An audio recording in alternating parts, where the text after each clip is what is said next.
कोई ड्रामे की बात कहे आपको तकलीफ होती है, बुरा लगता है। मैं भी ये मानता हूं कि बुरा लगना चाहिए कोई आपको ड्रामेबाज कहे तो, लेकिन उसमें सुधार क्या है? उसमें सुधार कुछ दिखे तो समझ में आए कि भाई नहीं कर रहे हैं ड्रामा। देखिए, आदरणीय राम मोहन जी, इतिहास उठाइए देश का, प्रधानमंत्री का पद बड़ा सेंसिटिव, जिम्मेदारी का और संवैधानिक पद होता है और लोग उनका अनुकरण करते हैं, उनका आदर्श बनाते हैं, उनका पालन करते हैं। हम भी करते हैं। हम इसलिए करते हैं कि वो 5000 सभा हो या 500 हो या 5 हो, राहुल गांधी, कांग्रेस, पंडित जवाहरलाल नेहरू, बस इनके अलावा और कुछ बातें करें या ना करें, ये जरूर करनी है। तो हम भी करते हैं, उनका अनुकरण कई चीजें कहते हैं।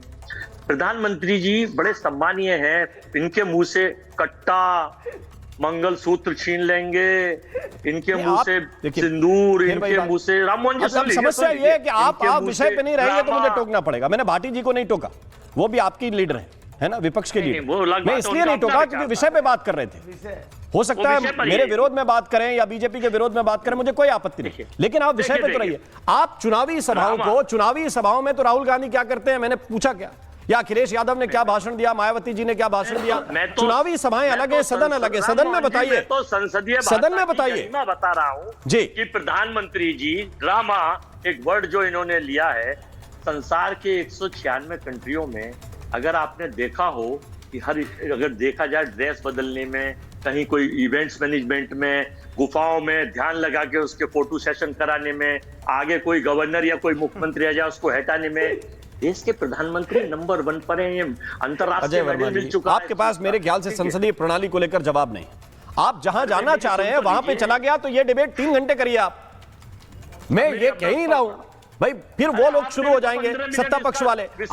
आप विपक्ष के होके भी आप डिबेट पे केंद्रित नहीं होना चाहते। सुन लीजिए, नहीं अजय भाई, आप डिबेट पे केंद्रित नहीं होना चाहते और काम की बात जनता को बताना नहीं चाहते।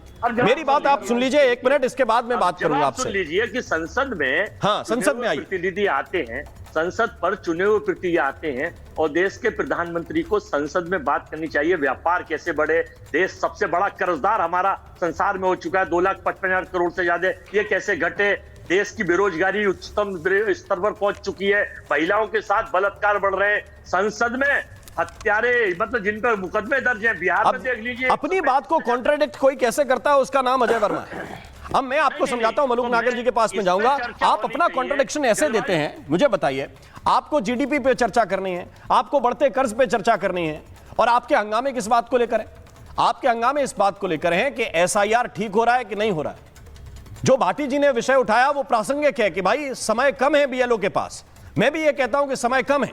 उत्तर प्रदेश जैसे राज्यों जहां पे बाद में चुनाव है, 10-20 दिन बढ़ा देंगे तो कुछ घट नहीं जाएगा चुनाव आयोग का। यह बात प्रासंगिक है, इस बात को कही जा सकती है, क्योंकि जमीन पे जो देखेगा वो बात करेगा। लेकिन अजय वर्मा, अगर आप इस बात को ऐसे डीरेल करने की कोशिश करेंगे कि मेरे हंगामे का तो कोई मतलब ही नहीं था। आपने इस विषय को लेकर कौन सा हंगामा किया? कौन सी बीएससी की बैठक में आपने ये विषय उठाया कि महिला अपराध को लेकर चर्चा करनी है? भाषण अलग होता है।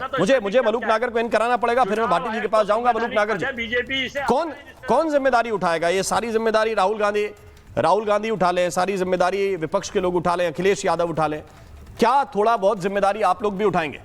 नागर जी, देखिए राम मोहन जी, एक आज पिछले काफ़ी दिनों से राजकुमार भाटी जी का ग्राफ डेली उठता जा रहा है। बड़ी ये प्रासंगिक बात करते हैं और कई बार पार्टी और पॉलिटिक्स से ऊपर बात करते हैं जी। कई बार ऐसा भी लगता है कि पार्टी की विचारधारा के भी खिलाफ चलेगी, लेकिन ये साफ बोलते हैं। बिल्कुल सदन की बात करी, सदन चलना चाहिए, उसकी बात करी, आपकी तारीफ करी, और वाकई में, क्योंकि मेरी आलोचना भी मुझे स्वीकार है, कोई अगर लॉजिक पे करे कोई आपत्ति नहीं मुझे। बोलिए नागर जी, आपकी भी तारीफ की वैसे। हाँ, तो आपने इस तरीके से कनेक्ट करके बात को लेके आए हो जी। तो मैं एक आपसे रिक्वेस्ट कर रहा हूं कि जब पार्लियामेंट चले तो कम से कम ऐसे लोगों को जरूर बुलाओ जो या तो पार्लियामेंट में हूँ या रह चुके हों, जिससे पार्लियामेंट्री व्यवस्थाओं की, नियम और पार्लियामेंट की सिस्टम की जानकारी हो, कुछ ना बोलें। राजकुमार भाटी जी ने एक बात कही कि पार्लियामेंट में पहले बैलगाड़ी लेके गए थे, आपने कहा प्याज भी लेके आए, आलू भी लेके आए। वो प्रासंगिक था, वो किसानों से संबंधित था। प्याज के रेट अगर बढ़ रहे हैं तो संबंधित था, आलू के रेट अगर नहीं बढ़ रहे हैं, आलू सड़क पे बिखरा घूम रहा है तो प्रासंगिक था। अगर डॉग को लेके आएंगे, कुत्ता कहना ठीक नहीं लगता, या उन्हें काटने की डसने की बात करेंगे, तो क्या हमारे देश के एमपी संवैधानिक पद पे संविधान के सबसे बड़े मंदिर में काटेंगे और डसेंगे? ये बड़ी अजीब सी बात है। पर मैं इसका बुरा इसलिए नहीं मानता, जिस पार्टी के बड़े नेता कहते हैं देश की इकोनॉमी डेड, अपनी 55-60 साल कांग्रेस की बात को भी जीरो कर देते हैं, पाकिस्तान हिंदुस्तान का युद्ध होता है तो पाकिस्तान के फेवर बोलते हैं, ब्रेकिंग न्यूज़ बनती है, वहाँ की हेडलाइन बनती हैं, और जलेबी की फैक्ट्री में 50,000 लोग काम करा देंगे, तो मैं उनका बुरा भी नहीं मानता। तो उनके पार्टी के नेता ही ऐसे हैं तो उनकी बात क्या। अगर बात है पार्लियामेंट की, जो आपने कहा 15 लाख, 20, 22, 18 लाख, 25-27 लाख तक वोटर होते हैं, जो राजकुमार भाटी जी ने कहा 50 लाख तक एक एमपी की कॉन्स्टिट्यूएंसी में लोग होते हैं। अगर वो कुछ काम करना चाहता है कोई एमपी, और वो अपनी ताकत से देते हैं उन्हें, जाओ हमने अपनी ताकत तुम्हें दी और भारत के संविधान के अनुसार हमारी ताकत के दम पे तुम देश के सबसे बड़े संवैधानिक मंदिर में गरीब, पिछड़े, दलित सबके लिए काम करो, उनके मौलिक अधिकारों का हनन होता है।